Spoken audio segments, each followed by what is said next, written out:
Next video, Fortnite's biggest mistake, the MOK event. Let's rewind the clock a little bit back to 2021. Four dudes in collaboration with The Time Studios, which is a film company related to Time magazine, ended up having a fantastic idea to create a map commemorating Martin Luther King's accomplishment.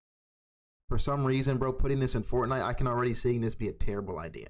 I can already see this be a bro, this stuff in any game like Fortnite, Minecraft, Roblox, lobbies going nuts. Thank God. Thank God. Accomplishments. They thought to themselves, we'll recreate the exact location where he gave his iconic speech back in 1963. It became so big that even the official PlayStation YouTube account made an entire video advertising the event, only for them. Oh shit, by the way, it's MLK's birthday today. Happy birthday, MLK, today! And failing to foresee that Fortnite is full of just absolute degenerates with a wide array of emotes and skins. This is the story of that time Epic Games decided to have a Martin Luther King Jr. event inside of Fortnite. Before we continue the video, pull out a whip. Dude, what? Epic Games decided to have a Martin Luther King Jr. event inside of Fortnite. My name is Big Papa Tess, and I like to talk about things I find funny. If you find me even remotely funny, then why not give me a like and a sub? It's a small thing for you, but massively helps me out.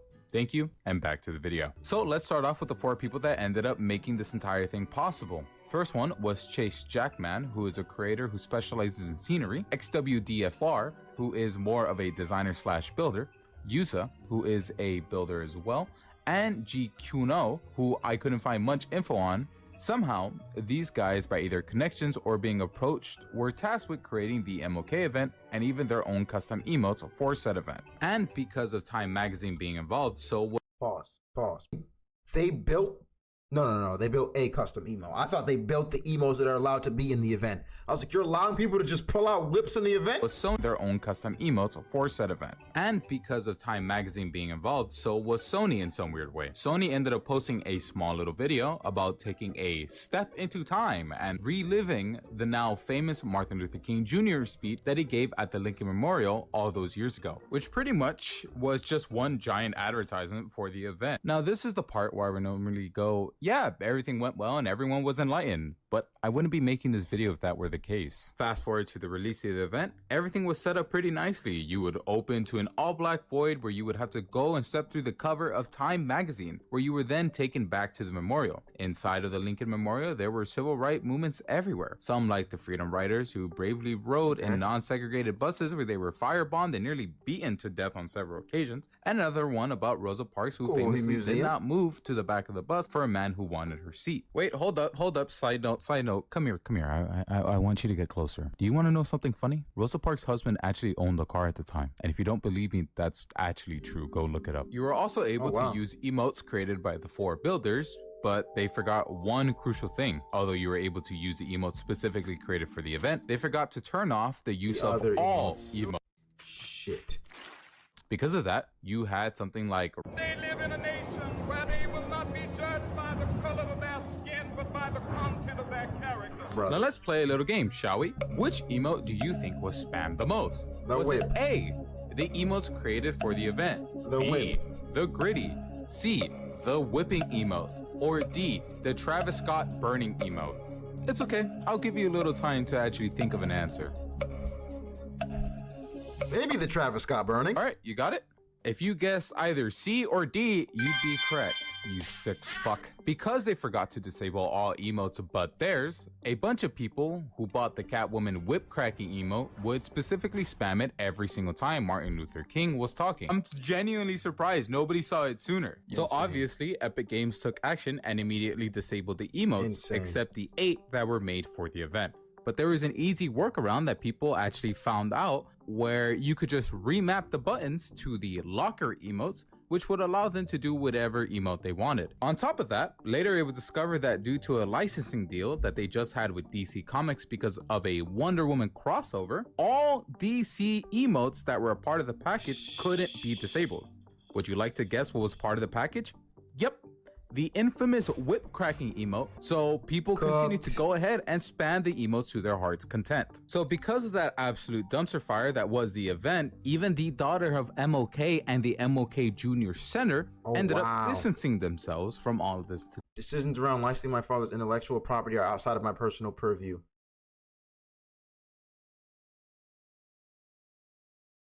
The King Center does not license Dr. King's intellectual property and therefore was not involved in any decisions concerning the endeavor with the Time, Inc. and PlayStation/Fortnite. These licensing decisions are made by the intellectual properties management. Together. You know, shit has hit the She's like, nigga, I am not a part of that bullshit. I am not. And when even Homeboy's daughter had to make an official statement on Twitter, she ended up quote tweeting the Martin Luther King Jr. Center tweet where it said, "The King Center does not license Dr. King's intellectual property, and therefore was not involved in any decisions concerning the endeavor with Time Inc. and PlayStation/Fortnite. These licensing decisions are made by Intellectual Properties Management, IPM, #MOK. She quote tweeted and said, "Decisions around licensing my father's intellectual property are outside of my personal I don't blame him at all. Honestly, people would come for her freaking neck and be like, bro, you allowed this to happen? As his daughter, you allowed this? You allowed these little kids to do this? This is tarnishing his name." I would have been on Twitter real quick. Nah. These niggas at Fortnite tripping. These niggas at Fortnite tripping. I did not co-sign this bullshit.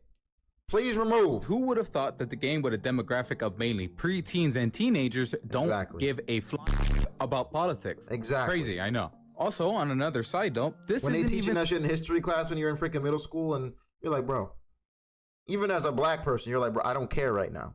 You're like, you don't care until you get a little bit older and you're like, oh, probably wouldn't be in this situation right now if it wasn't for MLK, so appreciate you. their first time doing this. Back when the BLM movements were starting, Fortnite decided to have an event containing 4 influential black artists, one of them being Killer Mike from Run the Jewels and his own solo stuff. But the difference here that happened with this event is that there was a vending machine not too far from the screen that the event was being played on that had the ability to buy tomatoes. So theoretically, you could buy an infinite amount of tomatoes and just throw them at the screen. And guess what? That's exactly what people did.